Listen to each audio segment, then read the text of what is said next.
မြတ်စွာဘုရားရှင်ကိုရောမြတ်ကအာလဝီပြည်မှာဒီအာလဝီမျိုးသားတွေကိုဒီအာလဝကဘလူ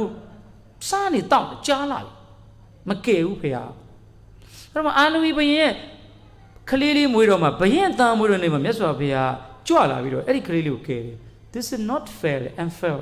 မမျှတာဘူးကျွန်တော်ကိုက်တွေးတာမြတ်စွာဘုရားစောစောလေးကလာတော့လာပဲလေကိုသက်တင်ရဲ့သားလေးရမှာဓမေသီရဲ့လာကဲတယ်အဲ့ဒါတော့မျက်နှာနဲ့ဘုရင်သားကြမှာအိုးအဲ့လိုတို့ကတွေးလိုက်တယ်မြတ်စွာဘုရားမမျှတာဘူးပေါ့ဒီလိုတွေးကြတယ်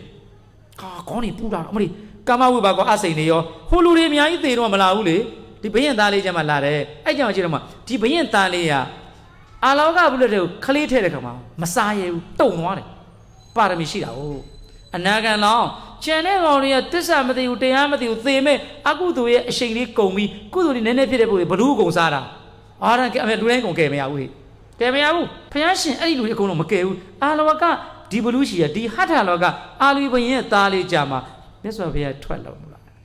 အဲ့ဒီကလေးလေးကိုဘလူးတယ်ပြီးတော့အရှင်ဘုရားရဲ့တဲ့ပုံညလက္ခဏာတန်တတပုံညတန်ပန္နဘုံလက်ယုံနဲ့ပြည့်စုံတဲ့ကလေးကိုနန်းနဲ့မစားနိုင်ဘူးဒီမင်းလူတွေသူစားနိုင်တယ်အဲ့ဒါကွာသွားတယ်ဒီကလေးလေးကကျွတ်တန်းဝင်မဲ့ကလေးရမြတ်စွာဘုရားထွက်လာတာဟိုမှာဘုရားရှင်အမျိုးတွေတစ်ကြိမ်ဝိရူပနှစ်ကြိမ်သုံးကြိမ်မြတ်စွာဘုရားတဲ့ဟိုဘက်ကနေပူနေတယ်ဒီဘက်ကတစ်ပင်ရှိတယ်ဘယ်နဲ့နေပူရိတ်တဲ့ထိုင်နေပူကြီးတဲ့ထိုင်နေရတယ်ဘုရားတဲ့ဝိရူပတဲ့တိတ်ရဝါရိတ်တဲ့ဆွေးမျိုးရအေးတယ်တဲ့ဩမြတ်စွာဘုရားသူ့အမျိုးတွေမသက်စေခြင်းဘူးတစ်ကြိမ်တတိယနောက်ကြည့်လိုက်တော့